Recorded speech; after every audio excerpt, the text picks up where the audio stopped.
Today's guest is an author and writer focused on taxation and federal spending. She pens a weekly column for the Hill newspaper. She also appears frequently on cable news networks like Fox News and MSNBC. She last appeared with us here on GRE more than 2 years ago to tell you that you pay more in taxes than for your housing, food, and clothing combined. If you can believe that, welcome back to GRE, Kristin Tate.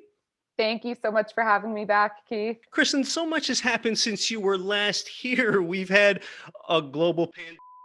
We've really gone from a time of economic prosperity since you were last here to a recession. And we've had the election of a new president, which includes him having some proposals for some pretty substantial tax increases. So tell us your thoughts. Ooh, that's a lot. Well, overall, I think the last year has been quite depressing for fiscal conservatives like myself. I would be lying if I said that President Trump had a great record on spending. Of course, he did not. But Joe Biden has proposed and enacted more spending bills in his first few months in office than Trump did during his entire presidency.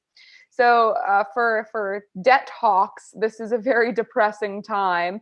I expect we'll see inflation on the horizon just because, of course, all of the spending is not being financed by tax dollars. It's being financed by debt, but also by money printing that's become out of control by the Federal Reserve. So yeah, I mean, I'm not too optimistic about the future. I will say I think the next year will be pretty good. I think we'll see a big economic boom as we come out of these government lockdowns. We'll probably see consumer spending tick up pretty significantly just because people are going back to work, right? And they're still getting benefits from the government at the same time. And then, on a 2 to 5 year sort of scale, I think that's when we'll really start to see more of the inflation kick in. And some of these other more harmful side effects of this tax and spend policy that we're seeing under the Biden administration. Many do expect a recovery now. Q1 GDP numbers came in at a 6.4% increase. So that certainly bodes well for the future.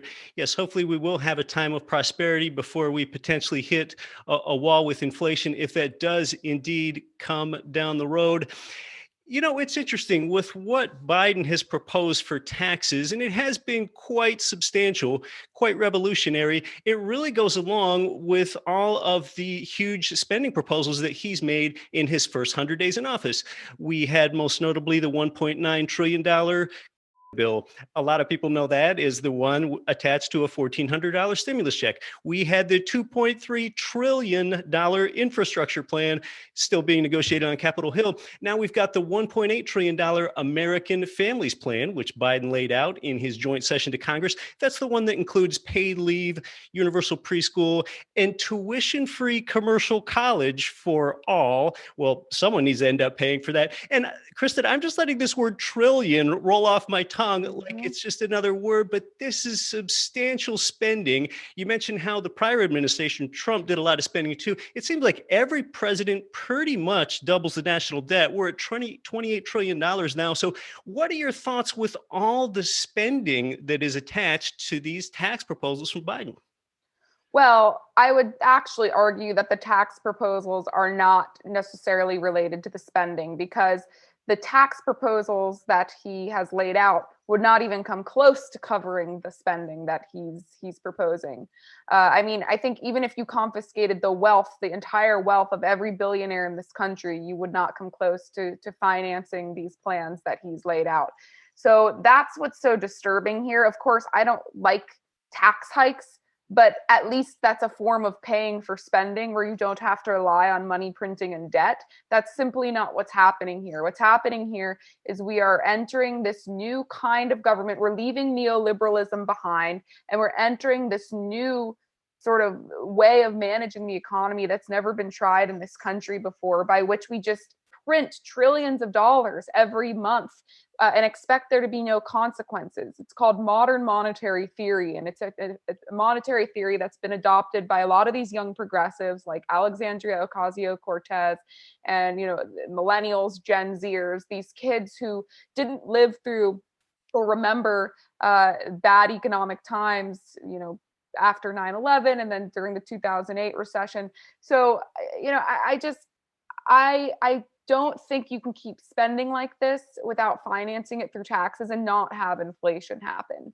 Eventually, the entire house of cards collapses, and every dollar that the Fed prints makes us all poorer. So I think a lot of people are going to be flocking to real estate. Some people say, oh, we're in a bubble right now with real estate prices. I'm not so sure about that. I think real estate could keep going up as people look for ways to get out of the US dollar. Of course, cryptocurrency has been on the rise for the past year. Bitcoin and Ethereum have done phenomenally well. People will find ways to get out of the dollar as it drops in value, as they keep printing this money. Now, as for the taxes, even though those can't come close to financing these plans, they are very punitive, not only to high earners, but to middle income earners too. For example, he plans to raise income tax. At first, he said on anyone making over 400 grand a year. Now we know Right. it's actually 200 grand because a married couple, if each one makes 200, they're actually doing it by household.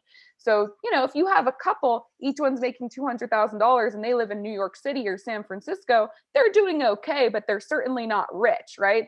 And the tax hikes, by the way, they're not indexed for inflation. So as wages go up due to inflation, you could have more people in the middle class hit by these tax hikes. Secondly, he's taxing capital gains at a higher rate for high earners and people with a lot of wealth. That will also hurt the middle class by incentivizing people to pull their money out of the stock market. It's going to make 401ks, retirement plans, and pension plans potentially take a big hit. So these tax hikes, they are portrayed as only affecting the extremely wealthy, but they could have devastating impacts on the middle class. And what's really terrifying about it is even with all the revenue that'll be coming in, it won't come anywhere close to financing this big spending blowout that's about to occur. I think you bring up some good points. Even if the proposed tax hikes go through, they're not commensurate with the level of spending Right. that's going on, and they're not going to fund it.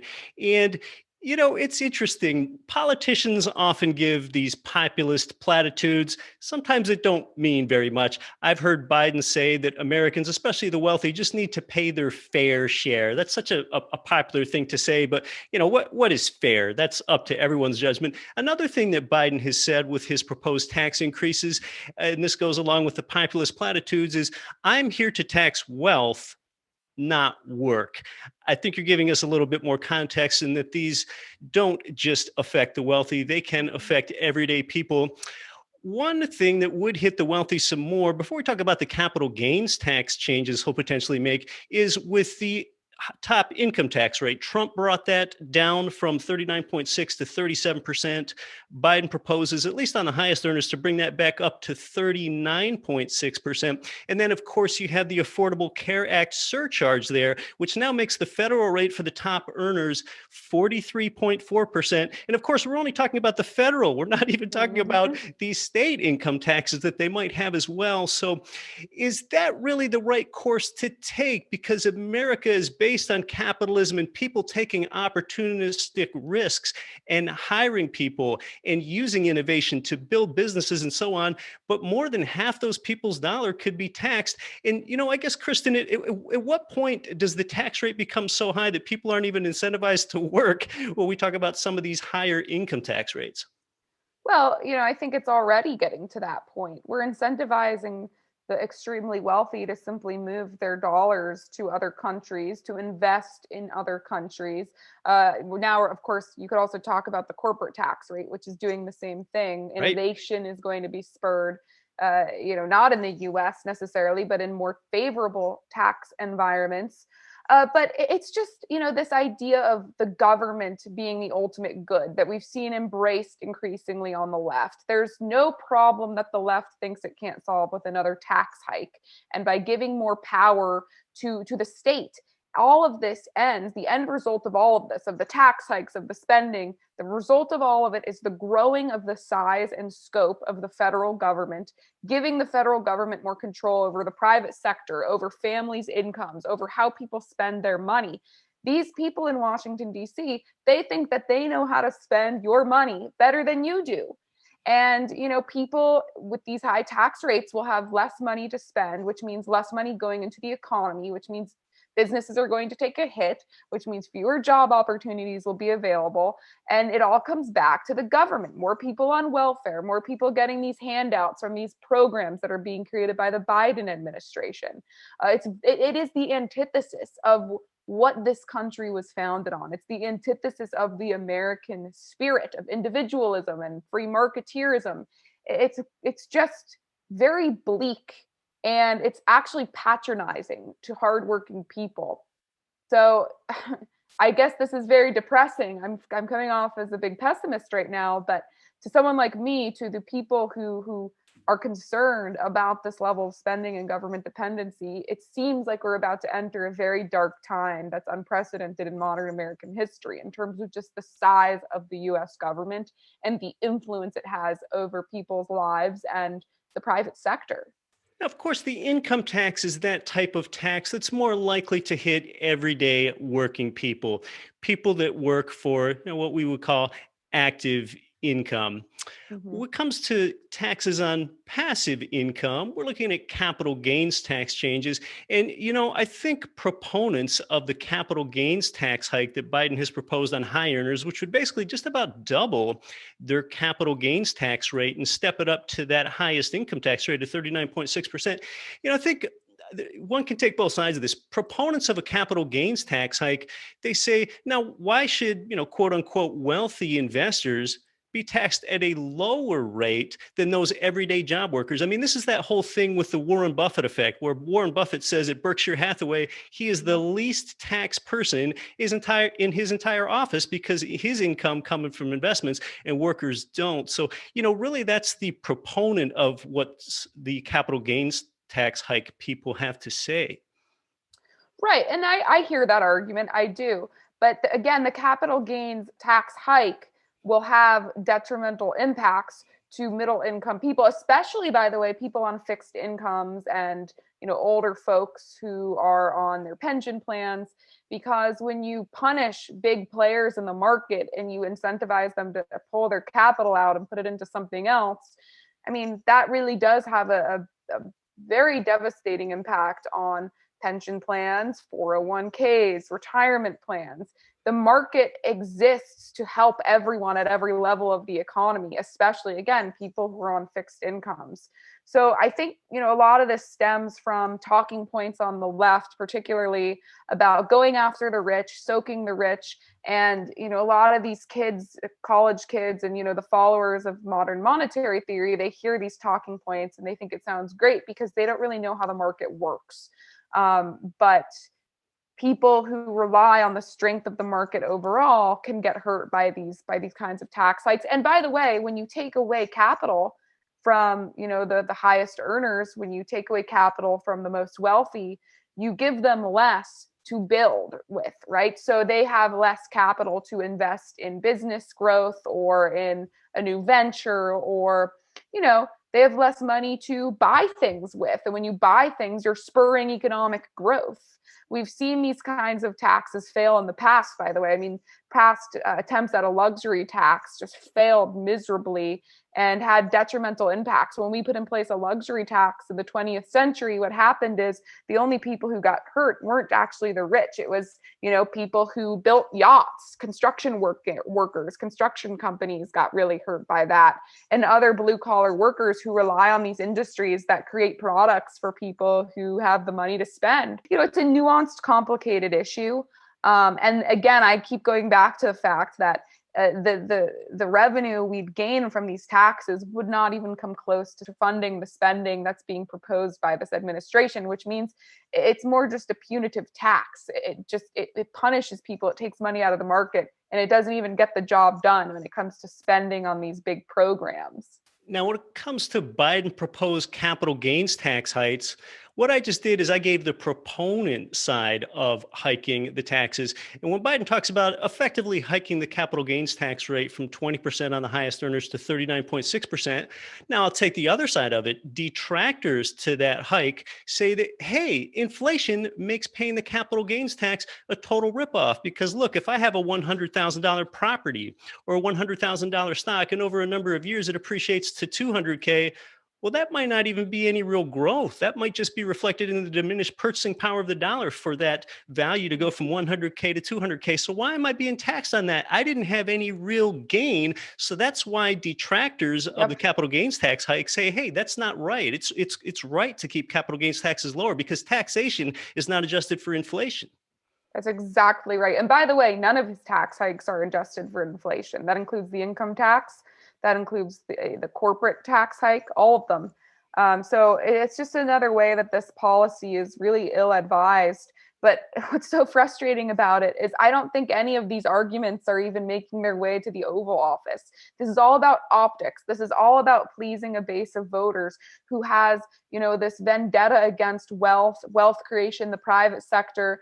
They want redistribution on a large level because they've been brainwashed in these colleges to believe that, rich people are evil. And it's just so backwards. And it's the opposite of everything this country stands for. We're supposed to tell people coming up in the world, coming up in the country, hey, if you work hard, you can be one of those rich people. You can build a corporation. You can start your own business. You could start your own podcast. The possibilities are endless. Instead, what these kids are learning is, no, you deserve something for nothing, and we're going to take money from these other people and give it to you. It's just so detrimental. But this idea and this mindset is spreading like wildfire around this country. And ultimately, that mindset has captured the Democratic Party. You see it with the most powerful people in the party today. And those people, they're sucking up all the oxygen in the room when it comes to the Democratic Party and controlling a lot of the policy that we're seeing coming out of an administration that promised it would be extremely moderate. Yeah, there's a lot to be said for that. And I think what's most concerning to real estate investors when it comes to capital gains tax is this Biden proposal, or perhaps just a wish, to reduce the 1031 tax deferred exchange.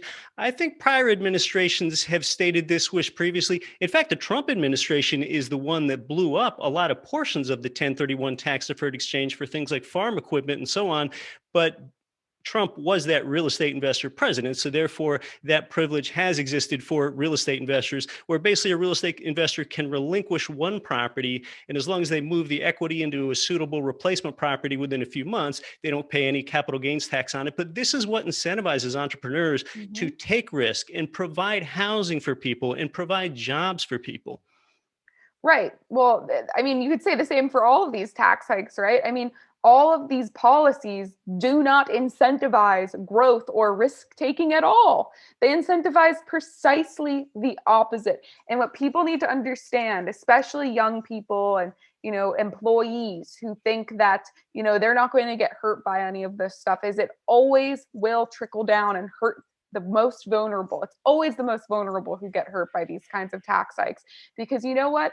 The business owners and the people doing really well, they'll get hurt by them, but they'll survive. They'll be okay. It's the people who are on fixed incomes and low incomes, or who maybe can't find a job right now, who always get hurt hardest by these economic policies that disincentivize growth, disincentivize job creation. And it's really a shame. And then the federal government swoops in and gets people dependent on checks. And unfortunately, that seems to be a feature, not a bug, of some of the policy that seems to be coming out of the White House right now.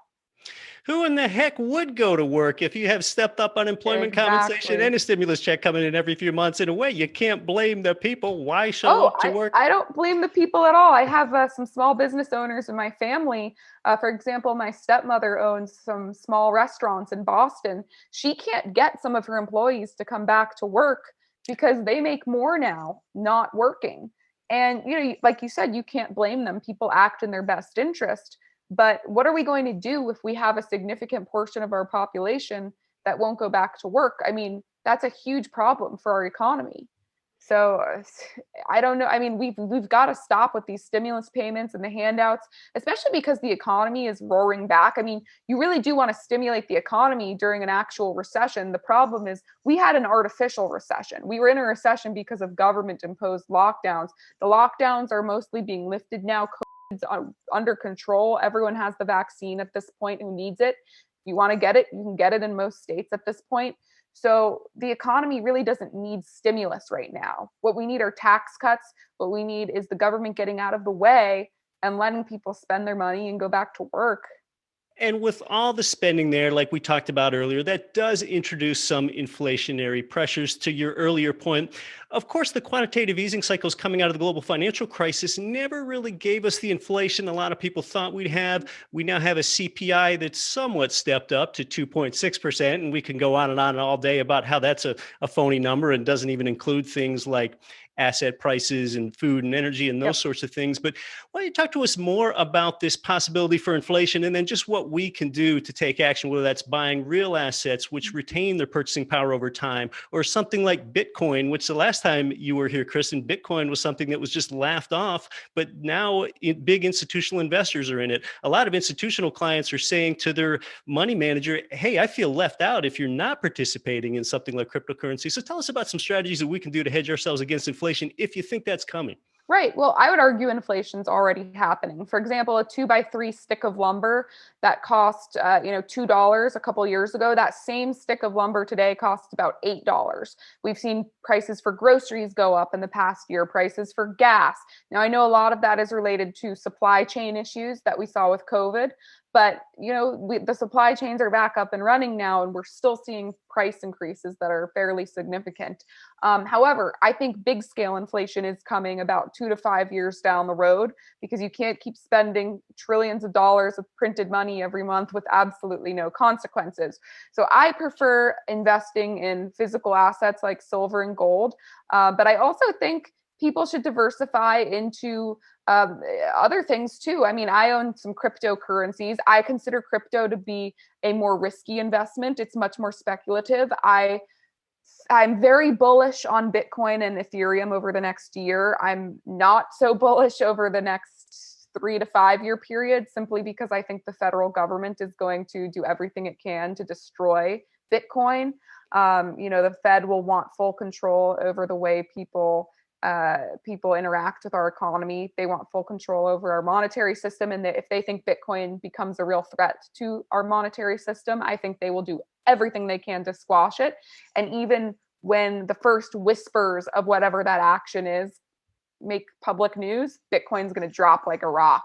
So, I think for now, I'm in Bitcoin, I'm in Ethereum, I'm even in Dogecoin a little bit, which has done really well. But I plan to at some point pull my assets completely out of crypto, because I don't want to be holding the bag when the whole thing goes down the tubes. Of course, real estate is probably the best hedge against inflation, which you know better than I do. My father is a landlord. He's been scooping up as many properties as he can. Everyone just needs to find ways to get out of the US dollar if they're concerned about inflation. Just find as many ways as you can to diversify. And I happen to think that inflation's a real threat. So those are some steps that I'm taking. I don't think Chris is telling everyone to move it all into Dogecoin, a coin No. based on a dog meme. Although I Maybe. will say, I've made more money on Dogecoin than any other investment in the last year. I put some money into it when it was worth about, a cent. I think it was actually a little less than a cent, and we're up to like 30 cents now. So 30x? yeah, it was a pretty fun ride on Dogecoin. Every time Elon Musk tweets about it, it's like I log in to see, what the value's at. It's really fun. That's right. Yep. It's a little bit gamified, Kristin. So, well, hey, this has been great. You really give us a lot to think about with what's happening in the economy, what to expect with Biden tax policies, how to respond to inflation if you think that's going to happen. Kristin, if our audience wants to connect with you and get into your world and learn more about you, whether that's your excellent books or anything else, what's the best way for them to do that? My Twitter is Kristin B Tate, and that's spelled Kristin B Tate. I mostly tweet about economics through a political lens. So I'm certainly not as learned as you are when it comes to real estate, but I have a lot to say about politics. I am frequently on Fox News. You can find me there debating whatever the hot political topic of the day is. And my most recent book came out last year. It's called The Liberal Invasion of Red State America, where I traced domestic migration trends of people moving from coastal blue states to the Sun Belt and the political consequences of that. So you can find that book on Amazon or Barnes and Noble, but the main way to interact with me is on Twitter, which is Kristin B Tate. That's my handle there. Kristin Tate, it's been great catching up and chatting again. Thanks so much for coming onto the show. Thank you so much for having me, Keith. Americans are not saving for retirement. It's going to get worse as people live longer, so you need to think differently, but you can't lose your time. Real estate is the investment vehicle that has created more million and billionaires than anything else. Get Rich Education is one of America's top investing shows disrupting Wall Street. Your host, Keith Weinhold, is a true financial educator and has been an income property investor since 2002. Get Rich Education has created millions in passive monthly income for its followers. Now, Keith has a free book, The 7 Money Myths That Are Killing Your Wealth Potential. Get your copy now at getricheducation.com/book. Invest in what produces income for you now and later. Use the link in the description to download for free The 7 Money Myths That Are Killing Your Wealth Potential. Get Rich Education is on every podcasting platform and has its own native iOS and Android apps. Join Get Rich Education Nation to create financial freedom through real estate investing. Subscribe wherever you listen.